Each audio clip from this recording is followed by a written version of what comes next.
नमस्कार। प्रादेशिक समाचार के साथ मैं ज्ञानेश्वर प्रसाद श्रीवास्तव। पहले मुख्य समाचार। मुख्यमंत्री हेमंत सोरेन ने कहा, वंचित समाज के बच्चों को भी सम्मानित जीवन जीने का है अधिकार। सुसज्जित छात्रावासों का निर्माण और जीर्णोद्धार करवा रही है सरकार। सुसज्जित छात्रावासों का निर्माण और जीर्णोद्धार करवा रही है सरकार। भगवान बिरसा मुंडा की जयंती पर केंद्रीय शिक्षा मंत्रालय देश भर की विद्यालयों और उच्च शिक्षण संस्थानों में 15 नवंबर को मनाएगा जनजातीय गौरव दिवस। भारत भर में कार्यक्रमों का होगा आयोजन। केंद्रीय आयुष मंत्री सर्बानंद सोनोवाल ने कहा, एलोपैथी और आयुर्वेदिक पद्धति में समुचित तालमेल से लोगों को स्वस्थ जीवन उपलब्ध कराएगी केंद्र सरकार। और T20 वर्ल्ड कप में भारत ने जिम्बाब्वे को 71 रनों से हराया। अब 10 नवंबर को इंग्लैंड से होगा सेमीफाइनल मुकाबला। और अब समाचार विस्तार से।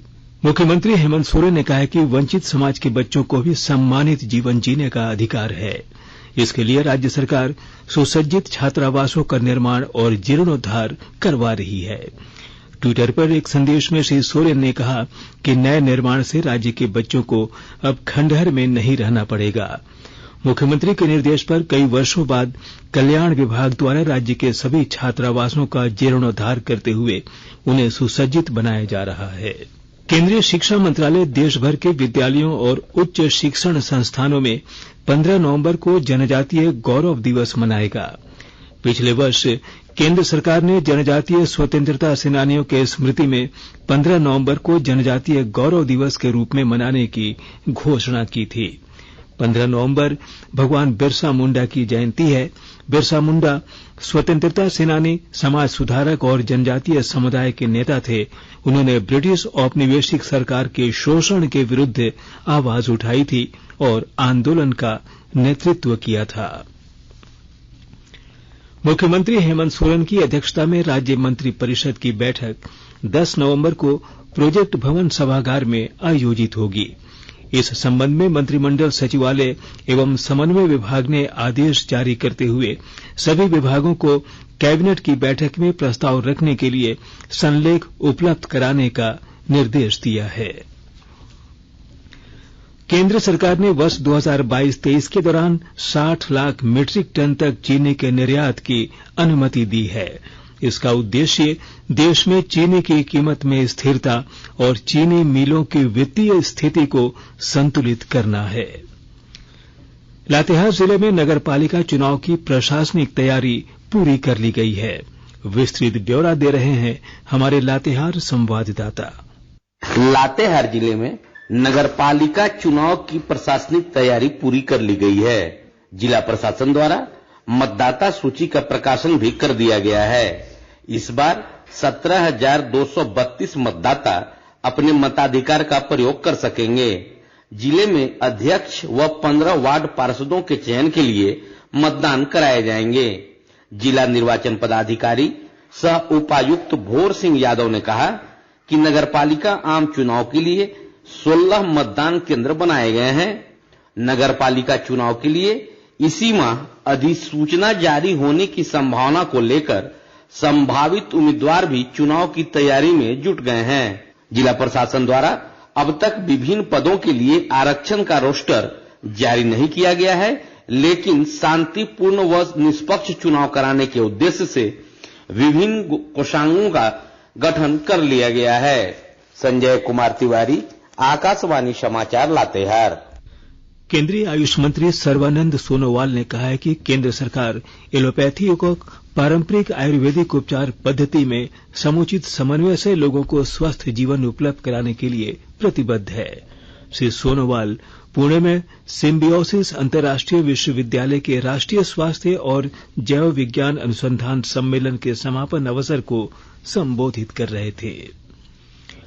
आकाशवाणी के ताजा तरीन समाचारों के लिए आप हमारी वेबसाइट newsonair.com पर लॉग इन कर सकते हैं। ताजा समाचार Twitter handle @AIR news alerts और Facebook page All India Radio News पर भी उपलब्ध है। आप प्रादेशिक समाचार एकांश के Twitter handle @AIR News_ Ranchi और फेसबुक, इंस्टाग्राम पेज तथा YouTube channel AIR news Ranchi पर भी हमारे बुलेटिन सुन सकते हैं। प्रादेशिक समाचार आप आकाशवाणी रांची से सुन रहे हैं। जामताड़ा जिले की साइबर पुलिस ने करमाटांड़ और नारायणपुर थाना क्षेत्र के इलाकों में छापेमारी कर 5 साइबर अपराधियों को गिरफ्तार किया है। साइबर मामलों के पुलिस उपाधीक्षक मजरूल होदा ने बताया कि इन साइबर अपराधियों के पास से 16 Android mobile phone, 27 SIM card, 4 ATM card, 1 ई श्रम कार्ड और 1 मोटरसाइकिल बरामद किया गया है। उन्होंने बताया कि ये अपराधी उपभोक्ताओं से बकाया बिल भुगतान और बिजली कनेक्शन काट देने के नाम पर ठगी करने की कोशिश कर रहे थे। गिरिडीह जिले में विधिक सेवा प्राधिकार के तहत आज एक मेगा सशक्तिकरण शिविर का आयोजन किया गया। इस शिविर में गरीब के लिए केंद्र और राज्य सरकार द्वारा चलाई जा रही योजनाओं के बारे में लोगों को जानकारी दी गई। इस अवसर पर जिले के उपायुक्त नमन प्रियेश लकड़ा ने केंद्र और राज्य सरकार द्वारा चलाई जा रही योजनाओं की जानकारी देते हुए आम लोगों से इसका लाभ लेने की अपील की। हम लोगों ने सभी प्रखंडों में ऑर्गेनाइज किया था। आज भी हम लोगों ने हमारे निकटवर्ती प्रखंडों के विभिन्न लाभुकों को आज यहाँ पे बुलाया है। उनके भी अधिकार है, उनको हम लोग जो भी अगर किसी का कोई कानूनी प्रक्रिया का अगर वैधिक सहायता हम लोगों को प्रदान करना है तो उसके संबंध में न्यायिक पदाधिकारियों के द्वारा उनको बताया गया मंच के द्वारा। और चूंकि हम लोगों को उनको वैधिक सहायता के साथ साथ सशक्तिकरण की तरफ भी बढ़ावा देना, इसीलिए सरकार की जो भी महत्वाकांक्षी योजनाएं चल रही हैं उनको भी हम लोगों ने विस्तार में लाभुकों को बताया। योजनाओं के आने वाले दिनों में जो भी हमारे नागरिक दल है उनको हम लोग और भी कानूनी प्रक्रिया को सुलभ करने के लिए और इस तरह का वैधिक प्रक्रिया को और भी आसान बनाने के लिए हम लोग आने वाले दिनों में नेशनल लोक अदालत का भी आयोजन करें। गुमला जिले के नगर परिषद क्षेत्र की सड़कों पर गंदगी फैलाने और सिंगल यूज प्लास्टिक का उपयोग करने समेत अन्य नियम विरुद्ध आचरण करने वाले 94 लोगों से पिछले 4 दिनों में जुर्माना वसूला गया है। नगर परिषद के कार्यपालक पदाधिकारी संजय कुमार ने शहर की हर दुकान, घर और परिसर में डस्टबिन का होना अब अनिवार्य बताया है। सड़कों पर और खुले में कचरा फेंकने वालों को चिन्हित किया जा रहा है। ठंड बढ़ने के साथ ही पाकुड़ जिला प्रशासन की ओर से निर्धन और असहाय लोगों के बीच कंबल बांटे जा रहे हैं। उपायुक्त वरुण रंजन के नेतृत्व में रेलवे स्टेशन और बस स्टैंड के अलावा विभिन्न चौक चौराहों पर बीती रात कंबल का वितरण किया गया। T20 वर्ल्ड कप में आज भारत ने जिम्बाब्वे को 71 रनों से पराजित कर दिया है। मेलबर्न क्रिकेट ग्राउंड में खेले गए सुपर 12 के आखिरी मुकाबले में भारत ने पहले बल्लेबाजी करते हुए 20 ओवर में 5 विकेट खोकर 186 रन बनाए। टीम के लिए सूर्य कुमार ने नाबाद 61 रनों की पारी खेली। वहीं केएल राहुल ने भी 51 रनों का योगदान दिया। लक्ष्य का पीछा करने उतरी जिम्बाब्वे की टीम की शुरुआत बेहद खराब रही और पूरी टीम 17 ओवर और 2 गेंद में 115 रन पर आउट हो गई। अब भारत का सामना सेमीफाइनल में इंग्लैंड से 10 नवंबर को एडिलेड में होगा। रांची प्रक्षेत्र के पुलिस उपमहानिरीक्षक अनीश गुप्ता ने कहा कि कैंसर का इलाज संभव है, लेकिन अगर समय रहते इसका पता लग जाए तो बेहतर इलाज मिले तो कैंसर को हराया जा सकता है। श्री गुप्ता आज राष्ट्रीय कैंसर जागरूकता दिवस की पूर्व संध्या पर रांची के मोरहाबादी मैदान में आयोजित वॉकथॉन कार्यक्रम के उद्घाटन सत्र को संबोधित कर रहे थे। और अब अंत में मुख्य समाचार एक बार फिर। मुख्यमंत्री हेमंत सोरेन ने कहा, वंचित समाज के बच्चों को भी सम्मानित जीवन जीने का है अधिकार।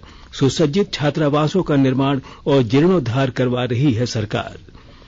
भगवान बिरसा मुंडा की जयंती पर केंद्रीय शिक्षा मंत्रालय देश भर के विद्यालयों और उच्च शिक्षण संस्थानों में 15 नवंबर को मनाएगा जनजातीय गौरव दिवस। भारत भर के अनेक कार्यक्रमों का होगा आयोजन।